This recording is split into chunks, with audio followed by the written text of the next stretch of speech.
Qumluqdagi qiz 11-qism.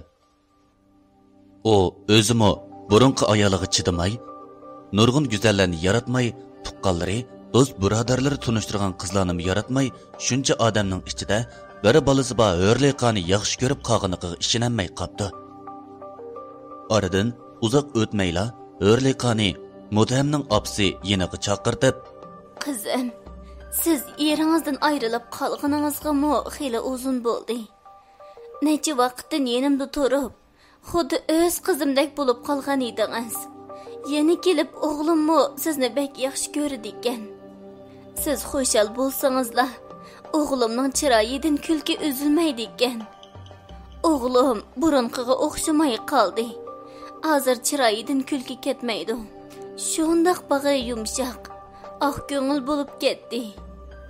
Sizning mu eringiz bo'lmagandan keyin Malikaga o'g'limning qanchalik amroqligini deymesam, o'zingizga ayon. Bo'lsa ikkinglar to'y qilgan bo'lsanglar, bu yolg'iz ikkinglarning tan holatiga xotima berib, beshinglarni bir yerga akilib qo'ygan bo'lsak, qizimning to'yini ko'ramadim. Ish bo'lmasa, o'g'limning to'yini bo'lsa-mu ko'rib olsam deyman. Dabdo, bu gapni anglagan Nurliqa nima deyishni uqolmay, "Hada, mening ta hozirgacha erimga bo'lgan muhabbatim ham siyg'inishim kimni boqqani yo'q edi. U hozir mushu dunyoda yashayotgandek, xuddi mening atrofimdagidek his qilaman." Dabdo, Mudhamning opsi, "Qizim, siz bundoq deganingiz bilan eringiz tugab ketib, qizingizmi hozir cho'ng bo'lib, tilimi chiqdi. O'zingizni o'ylamang bo'pti. Acaba ashu norasida qizingizga mushundaq ichingiz og'rimamdi? Dadasiz bolalarning qanchalik tasli cho'ng bo'ladiganligini bilmasligingiz mumkin. Mana men bu kichikimdan yetim cho'ng bo'lgan. Apam o'zi boshqa erga tegsa, mening o'y dadamning oldida qiynalib qilishimdan ansirab, toki yeshi 50 ga kirguncha o'zi yolg'iz tanha ona bo'lib kelgan edi. Toki men bu cho'ng bo'lib, ish o'qidak bo'lganda ondan boshqa birga tegdi. U odamni men o'z dadamdan ko'rib, hurmatini qildim. Mana amdilikda shu uyda ya dadamdan qolgan mol-mulklarga ig'dorchilik qilib, katta boylarning biriga aylandim. Ba'zida turib, apam agar baldiroq to'y qilgan bo'lsa, yosh vaqtidagi shu jafolarni tatmas bo'lg'aydi deb o'ylab qolaman. Ayol kishining nemili bo'lmasin, bir yo'l boshchisi bo'lsa, to'riki bo'lg'ini yaxshi. O'zingizmi ko'rib turayotgansiz, Malikining mahalladagi bolalar to'l yetim bola, dadam yo'q deb arg'a olmaydi. Shuni o'ylab bo'lsa-mu, Malikamning yana bo'ynini qismay, qaddini ko'tarib, o'g'limning qo'lini chingida tutib, qushqida o'ynab, xo'shal cho'ng bo'lishi uchun bo'lsa-mu, bu to'y ishiga qo'shiling qizim. Dabdo, Hurliqa Mudhamning opsiga qarab, "Hada, menga yana ozroq vaqt bering. Men yaxshiroq o'ylashib boqay." Dabdo, Mudhamning opsimi ma'qul bo'lgandan keyin Udol Mudhamning hujrasiga kirib, "O'g'lim, Hurliqa bilan ikkinglarning ishini so'zlashib qo'ydim."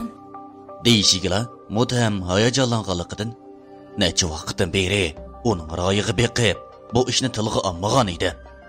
O'zada nima dedi? Qo'shildimi apa, tezroq aytsangchi, odamni taqozo qilmay. Mudhamning opsi kulib ketib, "Qara seni o'g'lim, arali qopsanda. Ma'qul deb beray. Hurliqa, menga yana ozroq vaqt beringlar. O'zimni o'ngshab, kallamdan o'tgandan keyin ondan ma'qulligini bildiray" deydi. "O'g'lim, sen mu umidsizlanma. Qaraganda ozroq umid bordaq qiladi. Sen mu buningdan keyin bo'lsa Hurliqaga texmi bak kuyinib, muhabbatingni yetkiz. Sening bu yeshingmi kichik emas. To'y qiladigan yeshingdanmi o'tib ketding. Meningmi tezroq navrilik bo'lg'in ba o'g'lim." "Ma'qul apa, men cho'qim tirishiman. Lekin men qandoqlik qilsam, Hurliqa meni zodili yoqtirmaydigandek turdi." Qiz bola degan unchalik noz qiladi. Sen o erkek bolğandan keyin aktifroq bol. Konularda oğul bola kelin bo'lmasa, qiz bola kelin bo'lmaydi deydigan gap bor.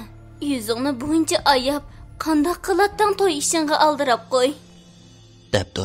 Mutammo ma'qulligini bildirib, shu kundan keyin Hurliqaga texmi bak ko'yinadigan bo'pti.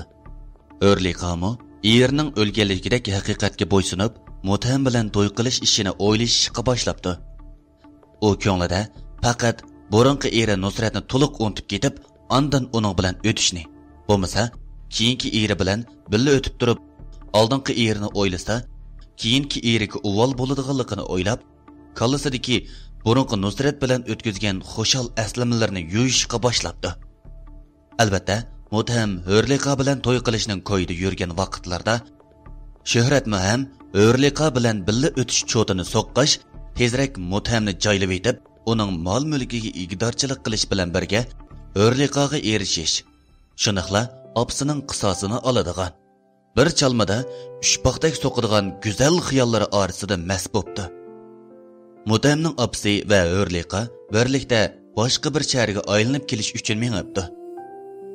Malikini bo'lsa, kichik bo'g'anligi uchun uydagi xizmatchilarga va Mutamga qarab qo'yishga topilibdi.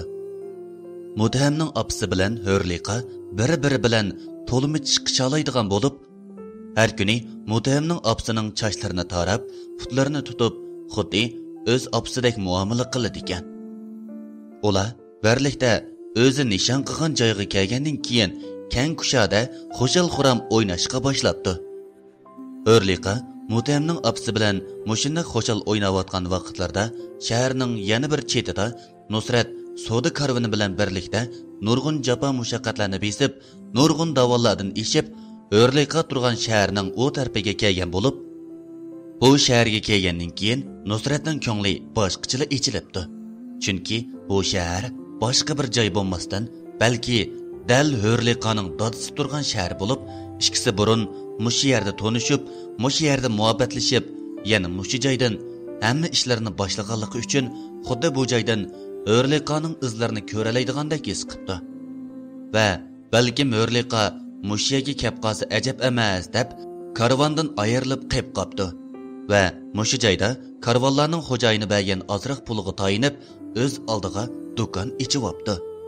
Dal shu paytlarda xuddi Hurliqa bilan kelishib olgandeklar, Hurliqa Mutamning opsi bilan birga bu shahardagi bir tuqqinning uyiga kelibdi. Uning tuqqini ularga alohida yasalgan murabboni ep kelibdi va ularning oldiga har xil nozli ne'matlar bilan birga qo'yishga boshlabdi.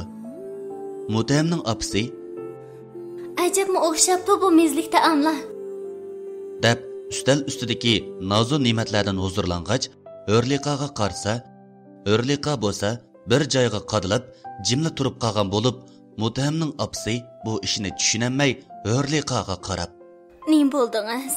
Qizim, nima bir joyga qarab tikilib qoldingiz? Bir ish bo'lmagandi?" debdi. Hurliqa bo'lsa, undamay, xuddi hech nimani anglamagandek o'ltiribdi.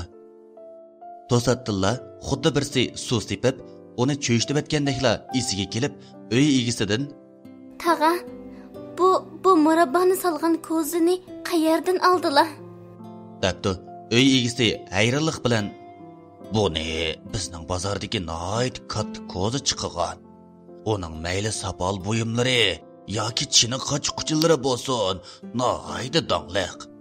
Boshqalarga mushundaq narsalarni yasab berib, yiroq yaqinga xeyli nomi chiqib qoldi," debdi. Aziz anglag'uvchilar, cho'chak xarakterlik Qumliqdagi qiz nomli asrimizning 11-qismi mush yerda tamomlandi. Yoqtirib anglaganinglarga rahmat.